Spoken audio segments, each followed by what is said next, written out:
Gak kerasa ya, bentar lagi itu udah lebaran aja. Yang mau pergi mudik, semoga selamat sampai tujuannya dan kembali dengan selamat juga. Dan tetap hati-hati di jalan tentunya. Sebelum lanjut, tolong bantu klik like dan subscribe-nya ya. Terima kasih banyak yang sudah berkenan, ikhlas, klik like dan subscribe channel Remahan Rengginang ini.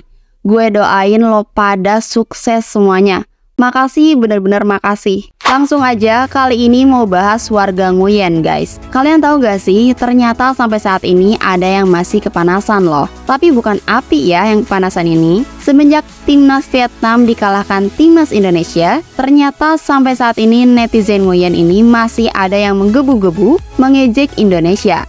Dan mereka berbondong-bondong mampir ke Instagramnya salah satu pemain timnas Indonesia. Wah, mereka udah update ya, udah main IG. Kalian tahu kan, netizen Nguyen ini lebih dominan mainnya itu Facebook. Mereka ramenya itu di Facebook. Dan sekarang lagi pada mampir ke IG-nya pemain timnas Indonesia. Mereka pada mampir ke IG-nya Justin Hubner.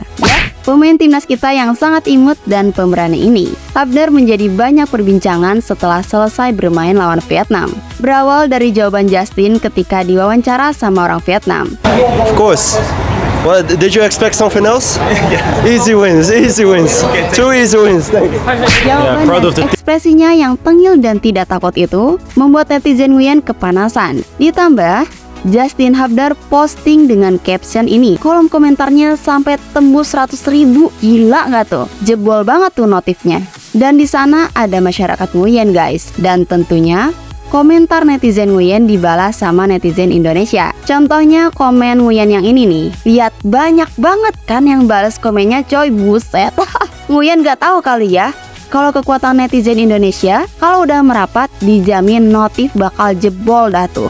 Justin Hubner ini benar-benar beda dari yang lain. Kalau yang lain postingnya tuh biasa aja, kalem-kalem aja, happy-happy aja. Tapi Justin beda banget ya kan? Sampai yang sana itu kebakaran. Tapi seru sih. Justin makasih banget udah pilih Indonesia. Padahal dia udah dipanggil timnas Belanda, tapi dia malah pilih Indonesia. Makasih, keputusan kamu lebih memilih Indonesia.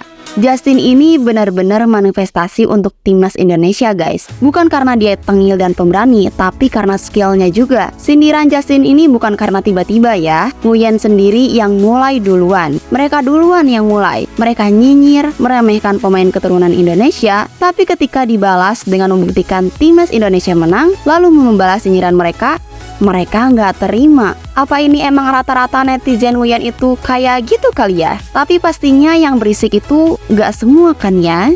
Semua kayak gitu, pasti netizen Nguyen yang pemikirannya lebih rasional juga pasti ada kan ya? Hal ini sama halnya ketika timnas Indonesia dikasari pemain timnas Vietnam, lalu dibalas sama pemain tim Garuda kita. Mereka malah merasa tersakiti, tidak terima, dan parahnya lagi playing victim. Heran banget ya netizen Nguyen ini, heran banget gitu sama yang berisik-berisik ini. Sebenarnya mereka itu nonton gak sih pertandingannya? Nonton gak sih ketika pemainnya main kasar? Kok bisa masih dibela gitu loh? Bahkan main kasarnya pun bukan hanya dengan Indonesia aja ya kan? Dengan negara lain juga mereka main kasar. Senggol, sliding, hal yang biasa di sepak bola ya kan? Tapi apa yang dilakukan Nguyen ini bisa menyebabkan pemain lain cedera parah. Dan menjijikannya lagi, lolos dari pelanggaran setelah apa yang dia lakukan. Timnas Vietnam yang dijuluki The Golden Star ini sepertinya merasa malu karena kalah dengan Indonesia yang rank FIFA-nya di bawah dia. Kekalahan dengan Indonesia ini menjadi pukulan keras timnas Vietnam. Mereka pasti akan berbenah atau melakukan gebrakan agar timnasnya berubah. Dan gebrakan yang udah mereka lakukan salah satunya yaitu memecat Philippe Troussier.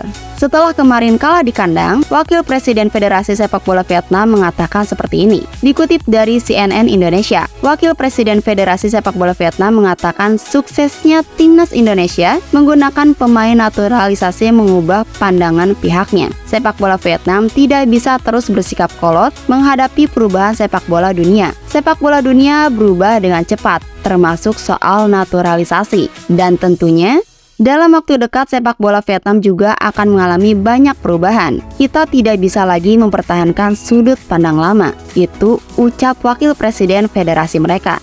Selagi timnas Vietnam lagi berbenah, semoga timnas Indonesia juga semakin kuat dan kompak ya. Sampai saat ini, fans timnas Indonesia sangat menunggu Doan van Gaal kembali bermain. Saat ini kondisi timnas Indonesia yang lebih berani, lebih tenang dan percaya diri, dan ditambah datangnya Hubner yang disebut premannya timnas Indonesia, membuat masyarakat Indonesia ingin melihat Van Gaal bertemu dengan formasi timnas Indonesia yang baru ini. Namun sayangnya Van Gaal sedang mengalami pemulihan karena cedera. Meskipun dia tidak bermain, tapi kritikannya kepada timnas Indonesia menjadi sorotan masyarakat Indonesia. Dia tetap berisik meskipun tidak bermain. Hal itu pun membuat masyarakat Indonesia semakin ingin melihat Hubner dan Van Gaal di lapangan. Bagaimana jadinya ketika mereka bermain di lapangan? Apakah Van Gaal berani main kasar lagi seperti apa yang selalu dia perbuat? Atau hanya agresif saja? Atau preman imut kita ini akan semakin agresif jika bertemu Van Gaal? Dan sikap Hubner ini sepertinya cocok ketika bertemu dengan Van Gaal di lapangan. Menurut kalian gimana nih guys? Penikmat sepak bola di Indonesia sekarang mungkin kalau mendengar timnas Vietnam pasti akan teringat dengan Doan van Gaal.